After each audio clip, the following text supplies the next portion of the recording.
of all the juices that flow within us. That doesn't always mean money and success. What it means is that you can be who you want to be in your life and feel good about it. And we don't have that like we used to. The one thing that you notice about this upstate district, and this is one of the largest districts in the country, it's huge. It's all of Herkimer, it's 11 counties. It goes all the way to Ontario County, all the way to Binghamton and Tioga County. And I said to Kimmy, you know, Thomas Jefferson had it right. You go from a bank of knowledge to Congress, you impart your wisdom, your life's experience, and you go home someday. What we have today is a class of aristocracy, of career politicians who feel entitled to their jobs and have forgotten why they're there and who they work for.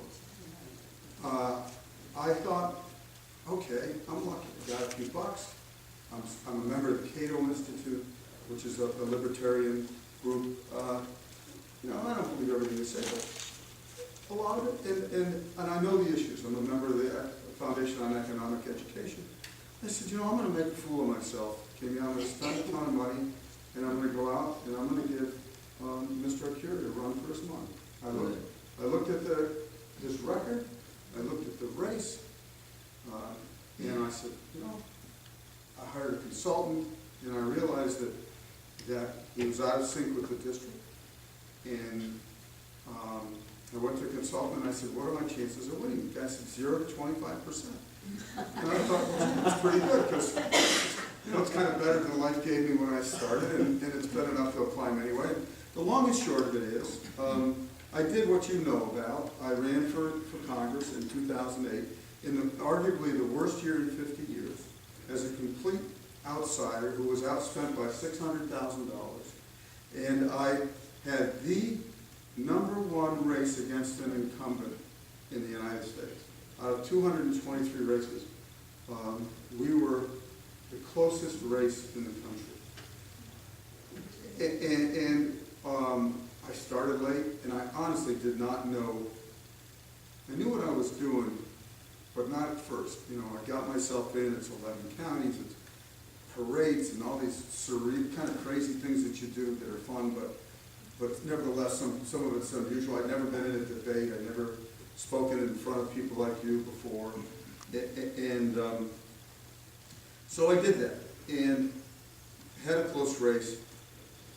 But Time Magazine has this race as one of the top 10 in the country. It's the #1 race in New York State. You know, and what do they know? They could be completely wrong.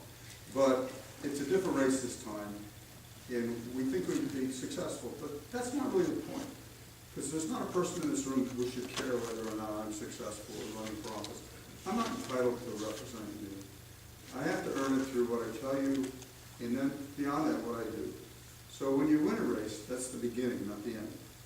So I would like to be able to come back here in 2 years, if I'm successful with this, and say to you, you're not going to agree with everything I did. You may not even like everything I did, but here's why I did it. Here's my explanation how I think it's better for most of us, of the 650,000 plus people in upstate New York and this country. And we can talk about it. We can argue about it. We can fight it. But you deserve somebody who has principles, somebody who knows what it is they want to do, why they want to do it, where they're going, where they want to lead you, and what their part in all of that is. The idea of being on all sides on every issue, depending on what polls tell you, is wrong. It's not leadership, it's unprincipled. And we see too much of that. We are living in a time of deep consequences in this country, when 40 years of neglect has caused us to come to a point where every person in this room, every American owes a couple $100,000 in unfunded debt. Social Security is broke, Medicare is broke, Medicaid is broke. Bureaucracies are growing out of control. We have a system that was built by people like you and me, hardworking people who paid attention and thought the government was doing their job. But it's being dismantled by bureaucrats. It's being dismantled by people who don't understand the nature of fairness and value. My idea of fairness is not redistribution of wealth. My idea of fairness is opportunity. The idea that we can apply ourselves on an equal playing field with the skills that God gave us, move forward and do something with it as we see fit. What we have now is that, and I'm not against Mr. Obama, but I couldn't agree with him less about a great many things. I don't mind taking care of my family, my neighbors. I don't mind helping other people. But the idea of building structural dependency is undignified to the person who gets it. It's destructive. It is the antithesis of what it took to build this country. Personal responsibility means everything. I was never taught by my parents to be happy. I was never taught that the purpose of life was to be happy. I was taught that the purpose of life was to be useful, to be responsible, to be accountable, to set an example. And I have been blessed in so many ways that are unbelievable to me from where I started, that I am humbled by them. It's in no way caused me to think of myself as better or different.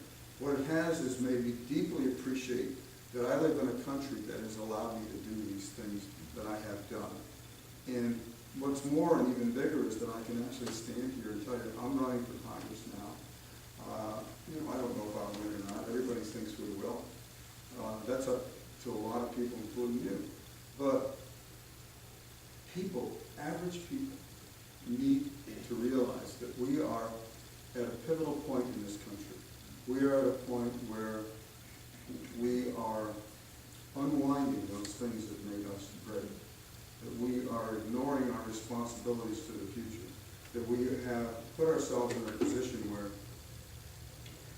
we are strapping up, we have spent our parents' money, we have spent our money, and we are spending our children's money. And that's immoral. It is immoral to set your family's future on a path that you made that leaves them less well off than you are. And that's the essence of what we're doing here today. We are leaving our children not as well off as, and with not as much opportunity as we've gotten. And being a businessman, guy started with nothing, gives me a pretty interesting perspective on all those things, because I struggled every day to get where I was. I had all those problems that businessmen have. I managed to rise above them, not always through smarts, but always through work and effort. And I respect that. But it's a race we can win. I'm here to ask for your help if you feel inclined. What I'm going to do is talk Saturday, and I've got a topic